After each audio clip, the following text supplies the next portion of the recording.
So nandito lang kami sa loob ng Mountain Rocks, ituloy lang po tayo. Pagka ganito naman ang kalsada, ma'am, halimbawa wala ka namang kasalubong, pwede mo siyang sakupin. Okay lang yan. Lalayuan mo lang naman ang tingin mo dyan kasi para kumbaga ma-scan mo na kaagad, ma-visualize mo na agad yung dadaanan mo. Kasi ang pag-ikot ng manibela, didepende mo sa pagliko. Tapos control ang diskarte din dyan.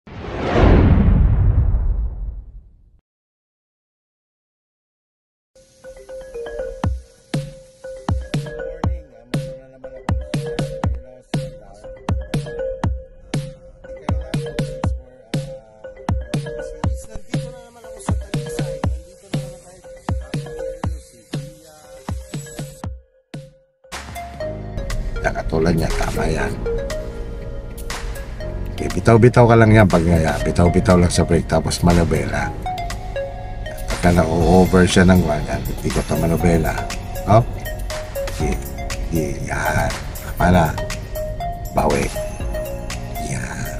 Ito natin sanayin ngayon yung kamay mo sa manobela. Sa ganito, pag nagkamali ka ng pihit ng manobela, understeering or oversteering, brake ka muna. Para, kumbaga, nagkamali ka na para hindi pa siya lalong lumala. Magaganito ba, katulad niya, halimbawa, humarap na siyang ganon. Kailangan, wag mo lang hayaan or ibabad na pakaliwa ang manibela mo. Kailangan maibalik mo na kagad siya sa gitna para hindi ka nag-oversteering. Kaya dito ang tingin, yan, sa harapan mo na yan.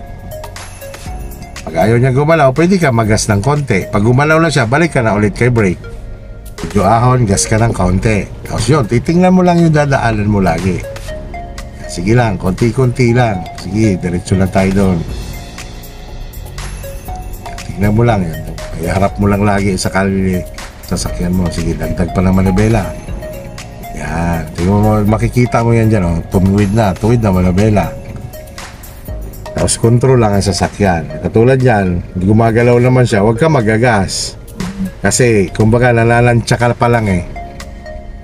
Tingnan mo lang unahan mo. Alalay si brake.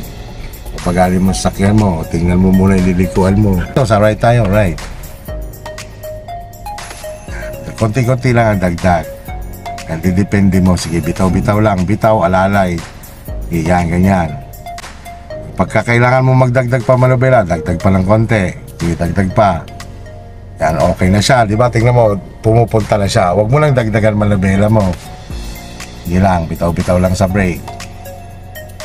O bumabawi ka na, manobela, pabalik na. Op, brake muna, brake. Yan.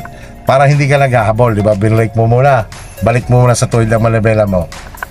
Yan. Kasi tuwid na yung direksyon mo. Yan. Sige, bitaw ka sa brake. Yan. Kasi mahirap yung sinasabayan mo yung galaw niya sa ngayon, di ba? Kailangan ito yung tipong brake ka muna, position mo na manobela. Nag-aaral pa lang eh. Kumbaga, nire-recognize mo pa lang. Sige.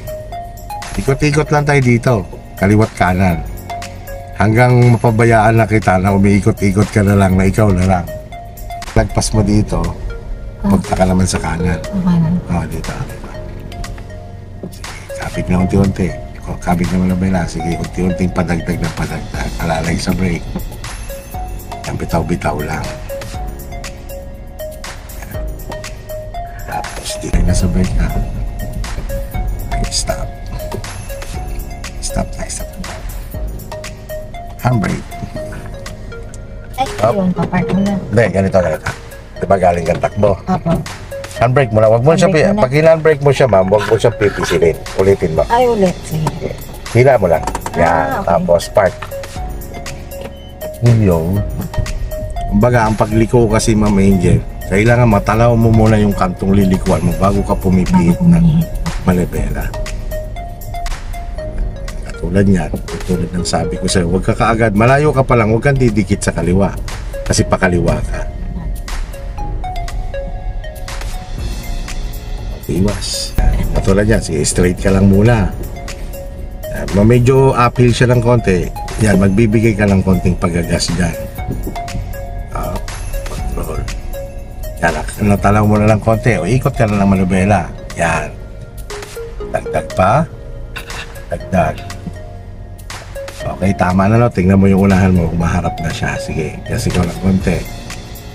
Sige lang. Yan, Bawi, balik, op, huwag malaki, op, brake muna, brake.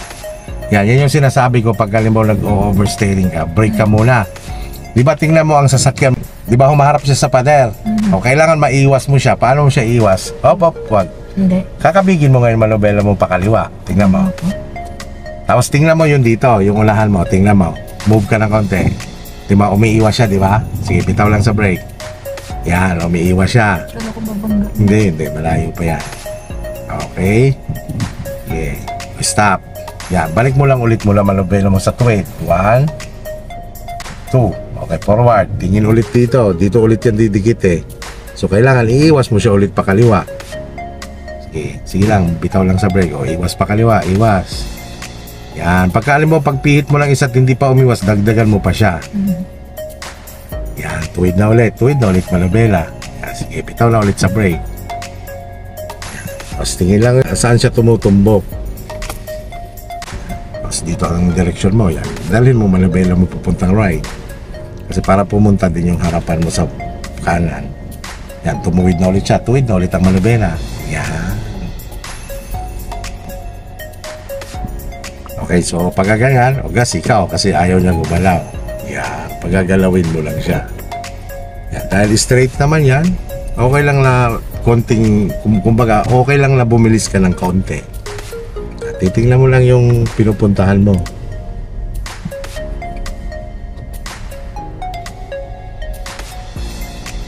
Yan, balik sa kanan.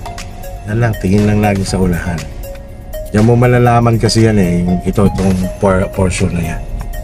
Kung umaharap ba yung sasakyan mo doon sa direksyon na gusto mo. Kailangan kasi unti-unti mo siyang iharap.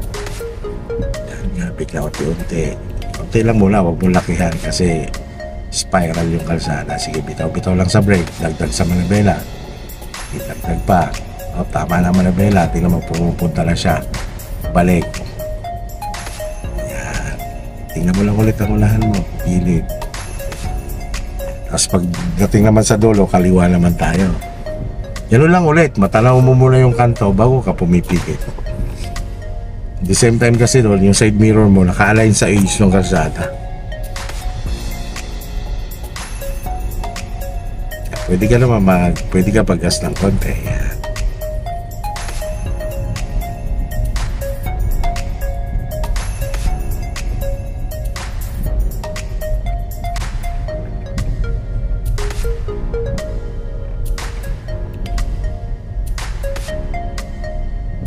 Tali mo na yung may signal din. Signal sa kaliwa. Yan. Kung mga ganitong sitwasyon, lalo sa actual, dahan-dahan ka talaga, pakiramdaman mo yung kanan, syempre. Tapos dito ba? Oo, kaliwa tayo. Okay, unti-unti. Dagdag, sige, dagdag. Padagdag. Oh, huwag mo ganyan. Sige, dagdag. O, marap na siya. Balik ka na ng manobela. 1 and 2. Saka ka ngayon nagagas. Okay, diretso lang ulit tayo. Tapos, ikutin ulit natin to na diskarte mo, gamitin mo. Yung itinuro ko sa'yo, gawin mo. Ano? Ay. Sige.